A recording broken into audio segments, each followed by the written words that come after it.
What happens when the invisible overweight waitress at New York's most elite restaurant accidentally intercepts a deadly misunderstanding between a ruthless mob boss and his terrifying Sicilian father? A single flawlessly pronounced sentence in an ancient dialect that made a room full of millionaires and murderers drop their forks.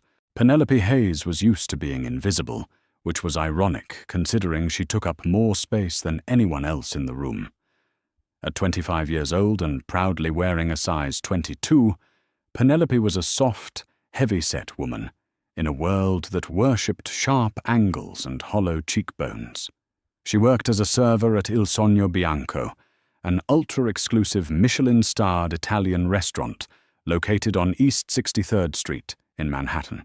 It was the kind of place where reservations were booked 6 months in advance, where a plate of truffle pasta cost more than a car payment, and where the waitstaff were exclusively hired from a pool of struggling fashion models. Except for Penelope.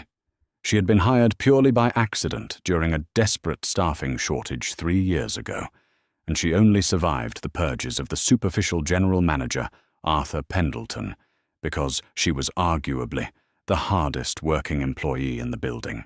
While the size 0 waitresses were busy checking their makeup in the reflection of the polished silver platters, Penelope was the one hauling 40-pound crates of San Marzano tomatoes from the delivery trucks, memorizing the convoluted ever-changing wine lists, and balancing 3 massive trays of scalding hot osso buco on her thick forearms without breaking a sweat. But tonight her competence didn't matter. Tonight Arthur wanted her hidden. "Penelope, I need you to understand the gravity of this evening," Arthur hissed, his thin, reedy voice echoing in the stainless steel prep kitchen. He adjusted his bespoke tie, his eyes darting nervously toward the swinging dining room doors. "The entire main floor has been bought out. We are hosting the Conti family. Do you understand what that means?" "No, of course you don't." Penelope wiped her brow with the back of her wrist, her customized extra-large apron pulled tight across her wide hips. "I know who Alessandro Conti is, Arthur. Half of the Upper East Side knows who he is. Alessandro Conti wasn't just a VIP. He was the undisputed whisper-networked head of the Cosa Nostra's new generation on the eastern seaboard. Operating out of a fortress-like penthouse on Park Avenue, Alessandro was a modern ghost, ruthless Yale-educated and terrifyingly untouchable. But tonight wasn't just about Alessandro. It's not just him. Arthur snapped, his pale face glistening with cold sweat. His father is flying in from Palermo. Don Vincenzo Conti, the old man. He is notoriously traditional. He despises American culture. He despises modern excess. And he certainly despises. Arthur's gaze dragged up and down Penelope's plush, heavy figure, his lip curling slightly. "Well, let's just say we need to present a certain aesthetic tonight. Sleek, elegant, unobtrusive. I cannot afford to have you waddling between the tight tables and knocking over a bottle of the Tenuta dell'Onelaya Maceto with your hips." Penelope bit the inside of her cheek so hard she tasted copper. The insult stung, a hot flare of humiliation radiating through her thick chest, but she swallowed it down. She needed the tips from the back house pool to pay her rent. "Understood, Arthur. I'll stay in the service alley and run the staging tables. Chloe and the others can take the floor." "Good girl," Arthur breathed, already turning away. "Stay out of sight." Penelope retreated to the shadows of the service corridor, leaning her heavy frame against the cool brick wall. She closed her eyes and let the familiar, comforting sounds of the kitchen wash over her. She might not look like an Italian runway model, but she knew this world better than any of them. Penelope wasn't Italian by blood, but she had been raised in a cramped, humid apartment in Bensonhurst, Brooklyn, right next door to Signora Agata. Agata was a fierce, formidable woman from Castellammare del Golfo, a small, ancient town in Sicily, while Penelope's single mother worked triple shifts at a diner Agatha had essentially raised the chubby, quiet little girl. But Agatha had adamantly refused to learn English. Instead, she had spoken to Penelope exclusively in a heavy, archaic, Palermitano-Sicilian dialect. It wasn't the sanitized, romanticized Italian taught in college courses. It was a guttural, melodic, street-level language full of old-world idioms, sharp consonants, and deep cultural nuances. By the time Penelope was 10, she was completely fluent. She could curse like a Sicilian sailor, pray like a Sicilian grandmother, and cook like an absolute master. She rubbed her thick thighs, feeling the ache of a long shift already setting in. Out on the floor, the atmosphere was growing tighter than a piano wire. The lights had been dimmed.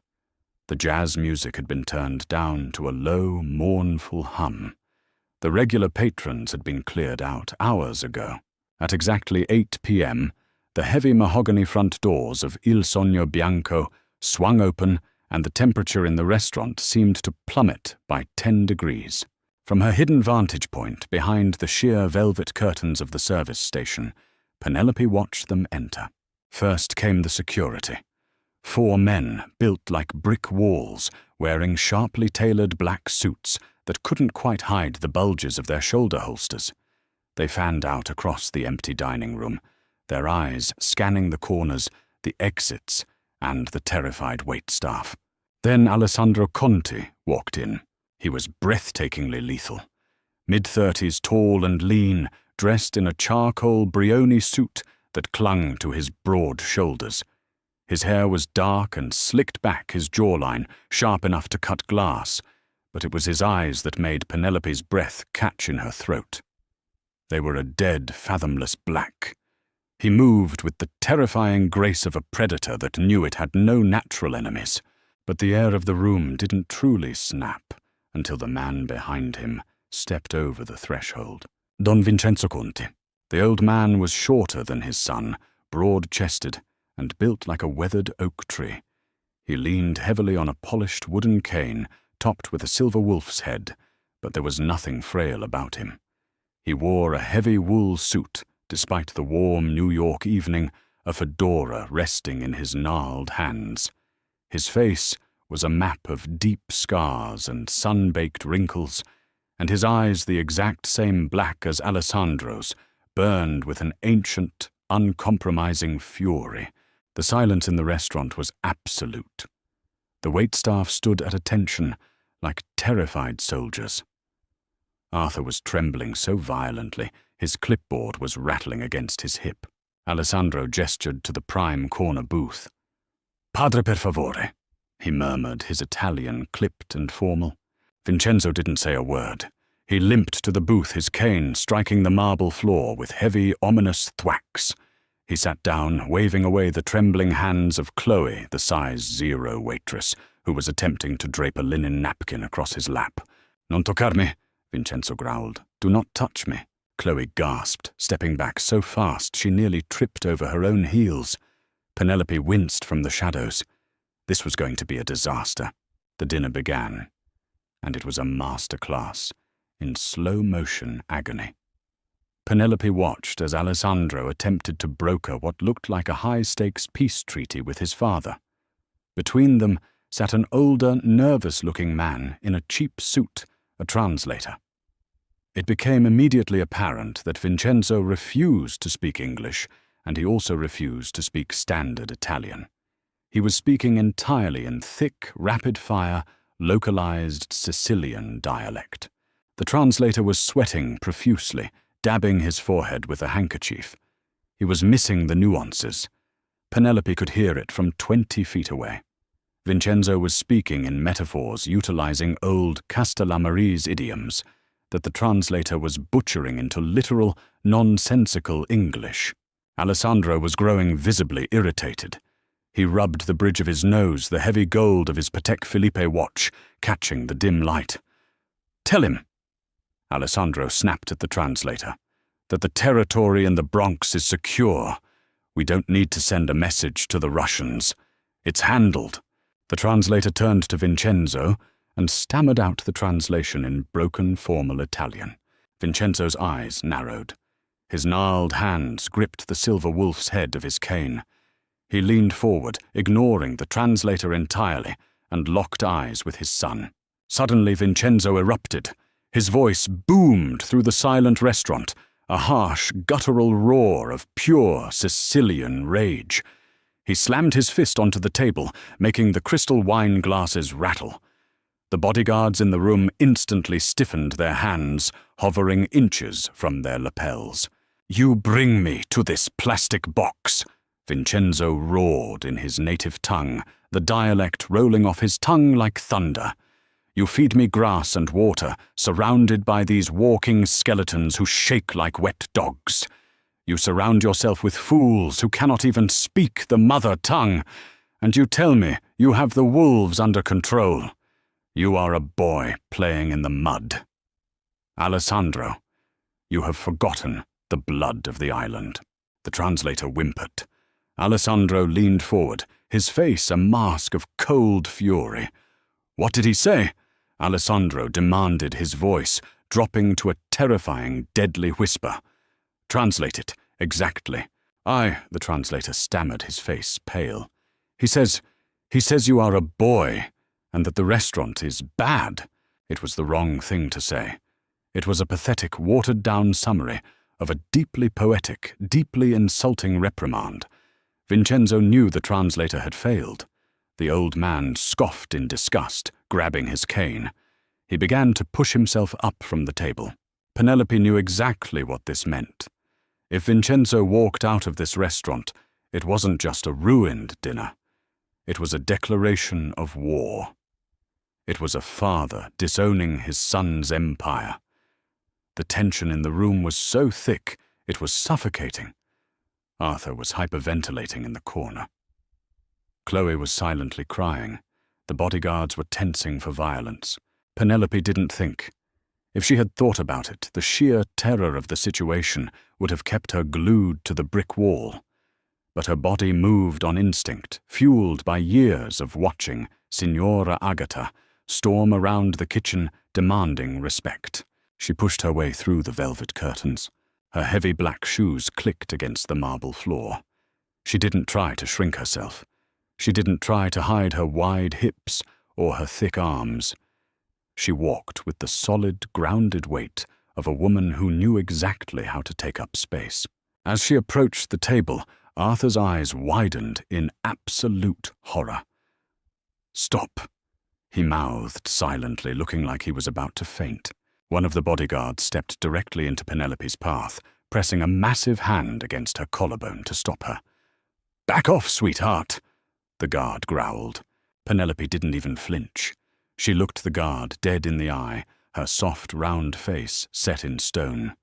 She gently but firmly swatted his massive hand away from her chest. The guard was so shocked by the sheer audacity of the chubby waitress that he actually stepped aside. Penelope stopped 2 feet away from the Conti table. Alessandro's head snapped toward her, his black eyes slicing into her like knives. Vincenzo, halfway out of his seat, paused, staring down his nose at the large woman in the stained apron who had dared to interrupt them. The entire restaurant held its breath. You could have heard a pin drop. Penelope squared her shoulders, folded her hands over her large stomach, looked directly into the terrifying eyes of Don Vincenzo, and opened her mouth. "Con rispetto, Don Vincenzo." Penelope began her voice, carrying a rich, resonant timbre that cut through the tension like a warm knife through butter. She didn't speak in standard Italian. She bypassed it entirely. She dropped her voice into the exact rhythmic, guttural Palermitano dialect that had echoed through the halls of her childhood. "The wolves in the north may be loud," Penelope said, in flawless ancient Sicilian, utilizing the exact idiom he had just used. "But a wise shepherd knows that the loudest wolves are the ones starving in the winter. Your son has built a high wall. The meat on this table is cooked with the fire of the old country, even if the plates look new. Sit down, Patre. Do not let the cold air in to spite the warmth of the house." For 3 excruciating seconds, nobody breathed. The translator stared at Penelope with his jaw literally hanging open. Arthur looked like he was having a coronary event behind the bar. Alessandro Conti froze. His dark, deadly eyes slowly dragged away from his father and locked onto Penelope. He looked at her soft, full face, her messy bun, her wide waist, and the absolute lack of fear in her posture. A strange, dangerous spark ignited in his pitch-black eyes. Vincenzo Conti stood perfectly still. The old mob boss stared at the large, unapologetic American woman who had just scolded him using the dialect of his great-grandfather. He looked at her thick, capable hands. He looked at the quiet fire in her eyes. Slowly the tension drained from Vincenzo's shoulders. The deep wrinkles around his eyes crinkled. A low, rumbling chuckle started deep in Vincenzo's chest building, until the terrifying Mafia Don was throwing his head back and laughing a loud, booming sound that echoed off the crystal chandeliers.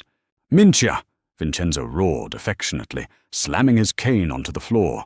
He pointed a thick, rings-covered finger at Penelope. "A woman who eats, a woman who speaks. Finally, my son, you show me someone in this city who actually has some blood in her veins." Vincenzo sank back into his booth, leaning heavily against the leather, a massive grin splitting his scarred face. He waved his hand at the trembling translator. "Get this useless piece of paper out of my sight," Vincenzo commanded in dialect. "The girl translates tonight, and she brings the wine. I will not be served by another skeleton." Alessandro gestured lazily with 2 fingers. Within seconds, the bodyguards had grabbed the terrified translator by the arm and escorted him out of the restaurant. Alessandro leaned back in his seat, his gaze returning to Penelope. It wasn't the dismissive, disgusted look Arthur gave her. It was a look of intense, consuming calculation. He looked at her heavy curves like he was seeing something priceless that had been hidden in plain sight. "Well," Alessandro murmured, his voice, a deep, velvety baritone that sent a sudden, unwanted shiver down Penelope's thick spine. "It seems my father has made a request." He tilted his head, his dark eyes tracing the flush of pink that was rising in Penelope's chubby cheeks. "What is your name, sweetheart?" "Penelope," she said, her voice steady, refusing to let him see how fast her heart was hammering against her ribs. "Penelope." Alessandro tasted the name, a slow, dangerous smirk curling the corner of his mouth. "Pull up a chair, Penelope. You're having dinner with us." Penelope sat. She didn't perch nervously on the edge of the plush leather booth like the other waitresses would have. She settled her heavy hips deeply into the seat, letting her weight ground her. Across from her, Alessandro Conti watched her every move, his dark eyes tracking the slide of her thick thighs and the confident set of her broad shoulders. It was an intense, unblinking stare that made her skin run hot, but she refused to look away. "Eat," Don Vincenzo commanded, snapping his fingers at the kitchen doors. Within minutes, the terrified kitchen staff, led by a pale, trembling Arthur, wheeled out a feast that defied Il Sogno Bianco's usual minimalist aesthetic. There were massive, steaming platters of pappardelle al cinghiale, thick cuts of bistecca alla fiorentina, dripping with rosemary butter and roasted marrow bones.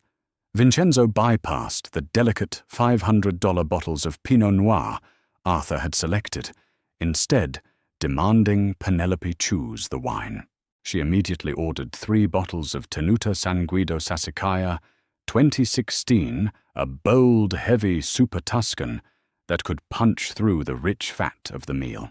As they ate, the real meeting began. Penelope found herself acting as the bridge between 2 generations of ruthless power. She translated Alessandro's cold, calculated business metrics into the poetic, honor-bound dialect Vincenzo required.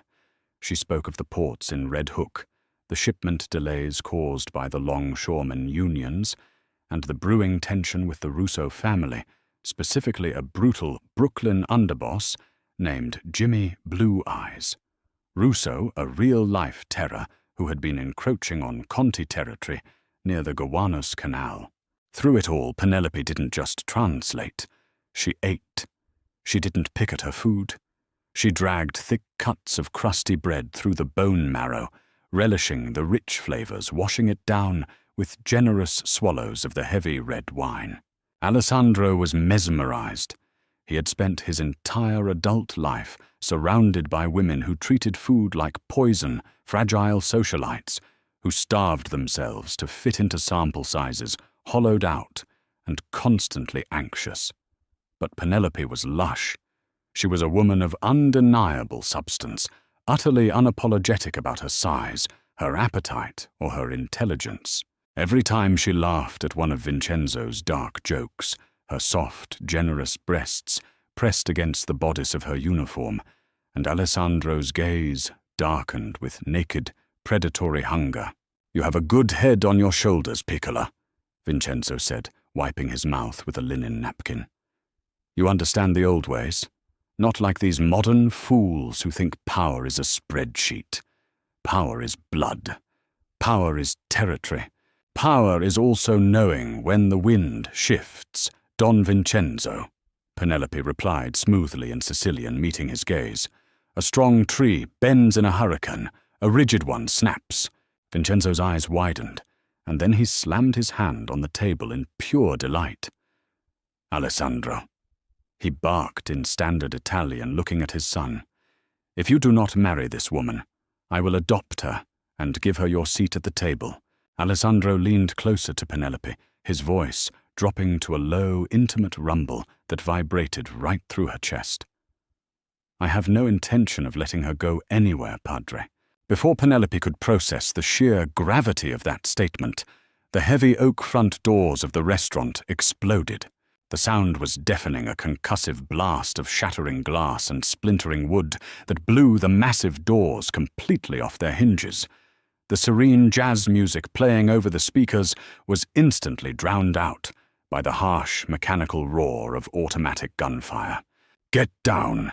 Alessandro roared, overturning the massive oak table with a violent heave, sending crystal wine glasses and plates of steak crashing to the marble floor. The room erupted into absolute chaos. Penelope hit the floor hard, the breath knocking out of her lungs.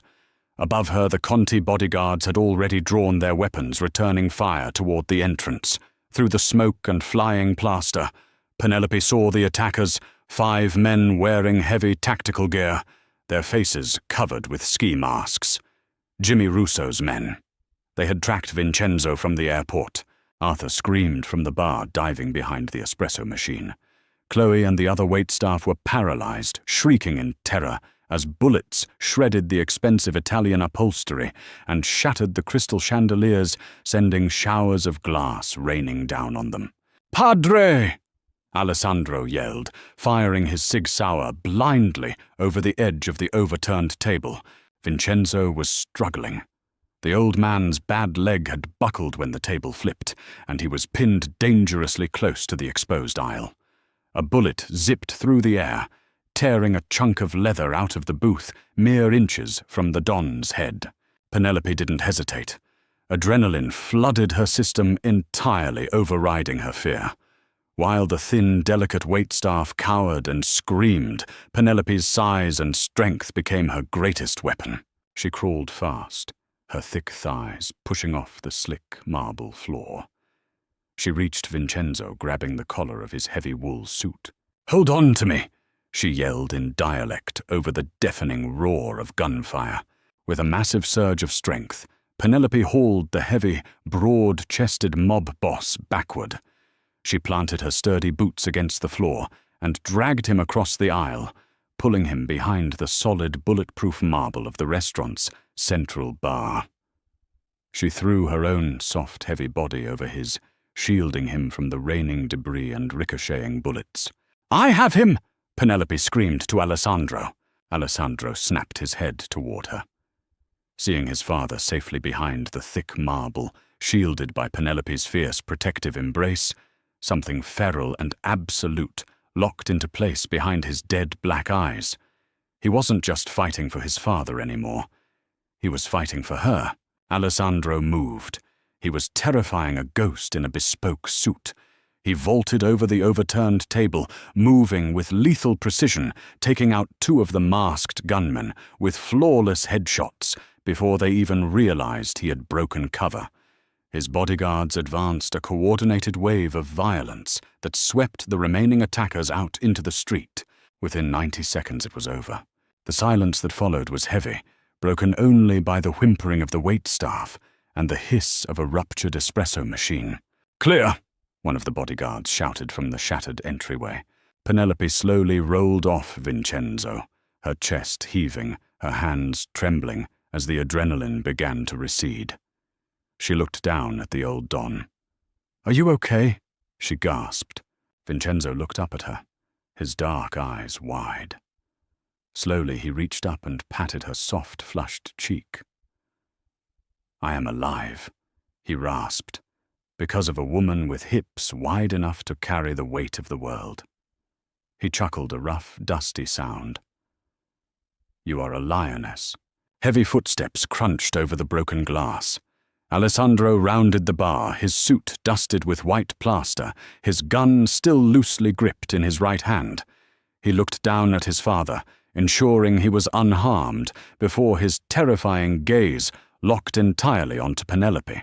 He reached down his large, blood-spattered hand, gripping her thick forearm. He pulled her to her feet with effortless strength, hauling her plush, heavy body flush against his hard chest. "You're bleeding," Alessandro murmured, his voice tight. He reached up his thumb, gently swiping a small cut on her cheekbone caused by flying glass. His touch was shockingly tender, completely at odds with the violence surrounding them. "It's just a scratch," Penelope breathed, looking up into his fathomless black eyes.